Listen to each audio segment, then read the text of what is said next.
shot de biologia. Em Biologia por Osmose.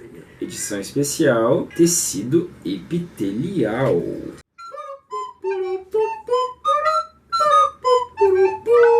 Fala pessoal, aqui quem fala é o Vinícius. E aqui quem fala é o Lucas, e nós somos ambos estudantes de Biologia na Universidade Federal do Paraná. Estamos aqui para poder entregar o conhecimento sem hierarquia ou julgamento. Porque é importante lembrar que De shot em shot o conhecimento transborda. ou a gente fica bêbado de conhecimento, pessoal. Mas bêbado não, porque faz mal pra rabiguinha. Rabiguinha. E hoje, pessoal, a Biologia por Osmose de hoje é iniciando uma série que a gente vai fazer de alguns episódios sobre os tecidos do nosso corpo, né, Vinícius? Exatamente. O que é um tecido, cara? O que é um tecido? Um tecido, pessoal, a gente sempre aprende naquelas níveis de hierarquia da vida. A gente aprende as moléculas, átomos, lá, que daí formam as células, que formam tecidos. Então, o aglomerado de células que apresentam a mesma função, que apresentam, tipo, a junção lá e tudo mais, comunicação, formam os tão famosos tecidos. Interessante. Mas é tecido de roupa. Não, né, Tem cara? que ser. É tecido de células, né? E a gente já falou sobre o processo de diferenciação celular, que é uma célula se tornando o seu tipo celular. E os tecidos são isso. Cada tecido tem um tipo celular diferente. E, além do mais, como meu amigo Lucas Bochecha falou, os tecidos promovem também a diferenciação celular, porque essa comunicação entre as células, por exemplo, um tecido que a gente vai falar hoje, que é spoiler, mas a gente já falou no título, ele tem muita junção celular, então essa comunicação entre as células promove a diferenciação. Sim. E também é importante lembrar que os tecidos não existem sozinhos, eles existem em coexistência. Não existe tecidos isolados, os tecidos se misturam para juntar suas funções e tudo mais. Então é a chamada interdependência tecidual. Cada tecido depende do outro para existir. Então, mais ou menos, futebol sem bola, pipo sem frajola, sou eu, assim sem você. Tecido epitelial sem tecido conjuntivo. Sou eu, assim sem você. E pessoal, hoje para começar essa série sobre todos os tecidos do nosso corpo, vamos começar falando com nossa pele, o órgão maior do nosso corpo. O tão famoso Tecido epitelial. Pessoal, tá, cara, tecido epitelial, a gente logo pensa pele, epitélio. Mas o epitélio, cara, é só a pele? Claro que não, isso Claro que não! tudo dentro da gente é epitélio. Os nossos órgãos são compostos de epitélio, mas não só epitélio, como a gente falou também, né? A interdependência tecidual. Tá, a principal função do tecido epitelial a gente imagina que seja proteção, revestimento. Mas quais são os outros, cara? Eles também separam compartimentos. Então, por exemplo, nossos órgãos separa do meio de fora para o meio de dentro, né? Ele evita o dessecamento, a perda de água, evita a perda de água. Também o controle de entrada e saída de moléculas, de substâncias para dentro do corpo ou não. Isso está cheio nos órgãos, na nossa pele também. E essas funções deles são principalmente propiciadas por conta da forma do tecido epitelial. Porque, diferentemente da maioria dos outros tecidos, esse tecido epitelial ele é muito juntinho, sabe? Muito grudadinho, as células são muito grudadinhas. São muito justapostos. Porque eles não têm o que, meu amigo? Tem matriz celular. Mas, cara, matriz celular a gente vai ver nos próximos episódios, que tá no tecido conjuntivo cheio de matriz celular. Então como que as células do tecido epitelial possuem conexões, como que eles estão estruturados para proteger o nosso corpo sem ter a matriz celular, Vini? Porque eles têm muitas junções celulares, pessoal. E essas junções celulares são muito estudadas justamente por conta do tecido epitelial. Porque ele tem as tão famosas caderinas. Que promovem aquela junção celular muito forte. Inclusive tem a ver com a diferenciação celular, que a gente falou no episódio de diferenciação celular especial. E essas junções celulares promovem a comunicação celular, promovem essa passagem de substâncias que o Lucas falou agora há pouco. Então, essa junção celular, ela só existe porque não tem matriz celular entre essas células. Ela não tem espaços entre elas são muito fortemente ligadas. E uma outra característica muito marcante do tecido epitelial é a forte polarização que eles têm.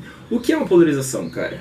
É diferentes regiões de uma mesma estrutura sendo diferentes. Não sei se deu pra entender. Então tem uma parte da célula que é diferente da outra. Diferentes regiões das células epiteliais possuem diferentes funções também, que são intrinsecamente ligadas a uma outra característica que a gente vai ter que falar, que é essa questão da interdependência, porque o tecido epitelial, como a gente já havia dito, tá sempre, sabe o que é sempre? Forever and ever and I. O sempre nunca acaba. Nunca acaba. Então só existe... Mentira, sempre acaba, gente. Pior que acaba. Tudo que é bom dura pouco e acaba cedo. Que seja agora, infinito enquanto dure. Vinícius de Chuca. Vinícius de Moraes. Eu ia pegar o livro, mas acho que não vale a pena pegar. Não vale a pena, não. Ele tá ali embaixo aí. Deixa eu ler, eu vou ler. Fala. Eu tô procurando.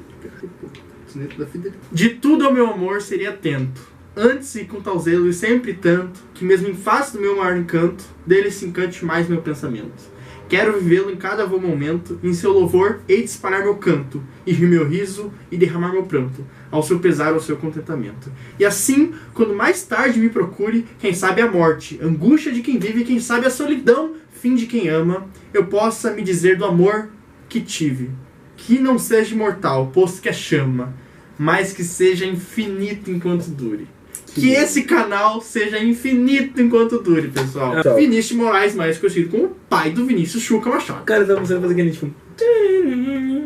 Tá, daí... Então, com esse belo poeta Vinícius de Moraes e meu belo poeta e belo amigo Xexen Barchechin disse, o tecido conjuntivo, ele é infinito enquanto dure, com o tecido epitelial. São melhores amigos, sabe? Sim, o tecido epitelial só existe por conta do tecido... Igual o Claudinho só existe com bochecha. Igual o Piu-Piu só existe com frajola. Ele tem o tecido conjuntivo, que ele está sempre ligado ao tecido epitelial. A gente já fala mais um pouco sobre isso. E entre eles existe a tão famosa lâmina basal, que é uma região que divide esses tecidos e promove a passagem de substâncias, a sustentação e tudo mais. Tá, Vinícius. Mas o que isso tem a ver com a polarização da célula, Xexen? Então, responda, Vinícius. O que tem com a polarização da célula? Então, a região basal, que é a região que está ligada à membrana basal, possui um formato diferente, junções celulares diferentes da região que está para cima, da região apical, que é a região que está voltada para o lume dos órgãos, para os vasos sanguíneos. Então, eles possuem funções diferentes. Até as organelas da célula são dispostas de uma maneira diferente. As organelas de secreção, tipo as vesículas, o complexo de Golgi, ficam todas para cima. E as organelas de produção ficam embaixo, porque elas recebem as coisas lá da... O tecido epitelial, ele não tem vaso sanguíneo chegando nele, não tem inervação chegando nele, não tem tecido linfático chegando nele, não tem nada chegando nele. Então, como que esse bicho sobrevive, cara? Porque ele tem muita fé, porque... Andar com fé eu vou, porque a fé não costuma falhar. Cara, isso aqui menina. Não foi combinado. Se fosse combinado, não teria dado certo. Mas enfim, então, mas quem que faz essa nutrição do tecido epitelial é o seu melhor amigo, o tecido conjuntivo. Então, o tecido conjuntivo, como meu amigo falou, ele produz tudo. Produz uma matriz celular, produz moléculas muito importantes, e as moléculas são que nutrem o tecido epitelial. Chegam lá por difusão. Que é praticamente... andando com fé ele vai. Ele vai. E por isso tem essa polarização, porque é pego embaixo e secretado em cima, basicamente. Como que é o tecido epitelial, assim? Como que é? Ele tem dois tipos principais. Ele pode ser um tecido epitelial de revestimento ou um tecido epitelial glandular. Sim, glandular, mas a gente já explica sobre isso. Calma aí.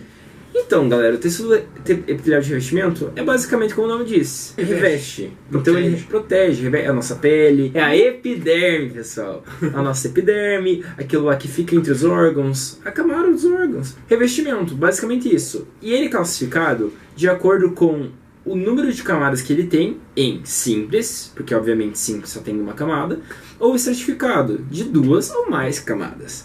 E também em relação ao formato da célula, que pode ser pavimentoso. As células pavimentosas do tecido de revestimento são aquelas células que elas são michuruquinhas, pequenininhas. Por que, Xexen? Para poder fazer essa transporte de substâncias, delimitar duas áreas, né? Sim, isso aí. E também porque elas não têm muita função, né? Elas a função é praticamente transporte. Proteção, lá, elas não servem pra nada. Organelas quase, não tem citoplasma e por isso elas são pavimentosas. Sim, as células com formato cuboide ou colunares, essas são maiores, com os núcleos mais proeminentes, essas são mais ativas, produzem mais substâncias.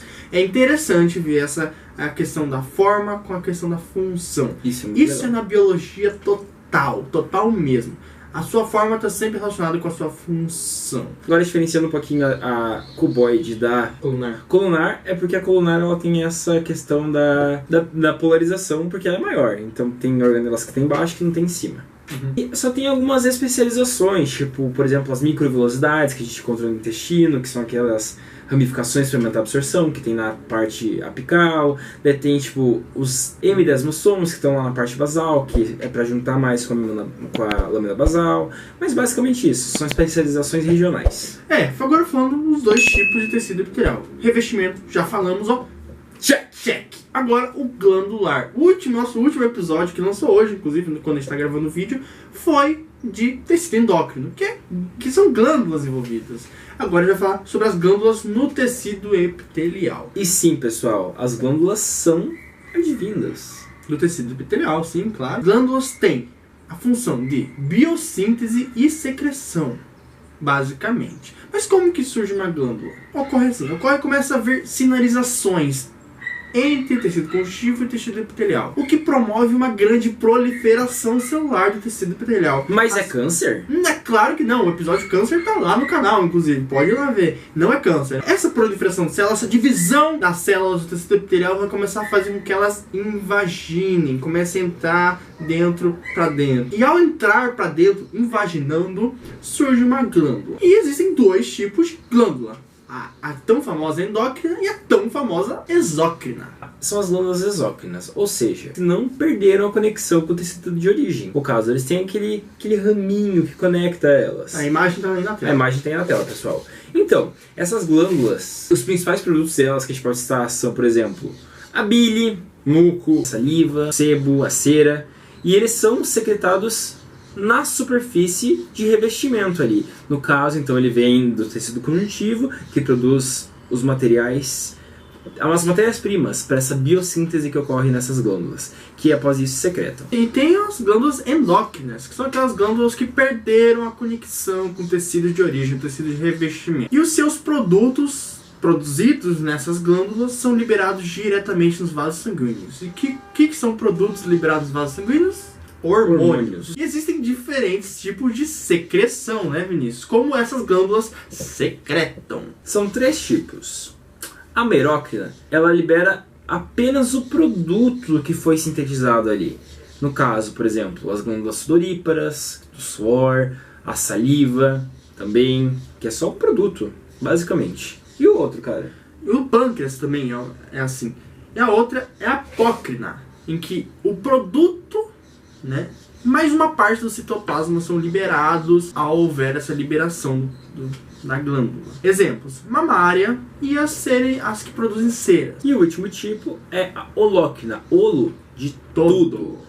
Então vai a célula inteira como produto. Não é só o produto, vai célula. Então é uma célula morta que foi basicamente secretada. A célula morta é a secreção, basicamente. E um exemplo é a célula sebácea, sebo. E esse episódio, pessoal, esse é o primeiro episódio da nossa série infinita nos tecidos do nosso corpo, começando com a nossa pele. E hoje, pessoal, não estamos sendo patrocinados por ninguém. Estamos aqui sendo patrocinados pela Fernanda Torres, nossa Fernandinha, que ganhou o Globo de Ouro por Ainda Estou Aqui, o filme que eu vi 3 vezes no cinema. E a 4ª vai vir, né? Vem aí, pessoal. Então, essa é pra você. Veja o nosso episódio, Fernandinha. Você vai gostar bastante de saber sobre tecido epitelial. Vai, claro. E espero que você esteja lá se preparando pro Oscar, curtindo Los Angeles, sei lá onde que é o Oscar, deve ser, e se divirta. Você iluminou nosso Brasil. Eu acordei chorando, tá? Fiquei muito feliz. Ele também. Foi bonito mesmo. Todo mundo ficou muito feliz por você. E estamos todos orgulhosos. Esse episódio é dedicado a você. Viva a Fernanda, viva o Brasil. Nós ainda estamos aqui. Estamos e viva o Brasil. É isso, pessoal. Se inscreva no canal, deixe seu like, notificação ativada, né? Ativa o sininho, ativa o sininho, deixe nos comentários sugestões de vídeos pra gente fazer. E compartilhe com seus amigos, por favor. Sendo biólogos ou não, né? E se forem inimigos, não compartilhe, porque eles não têm o direito de ver o Lucas Barcheche. E nem ver o Vinícius Chuca e nem ver nosso poeta amado Cazuza. E é isso, pessoal. É importante lembrar que de shot em shot O conhecimento transborda. Tchau!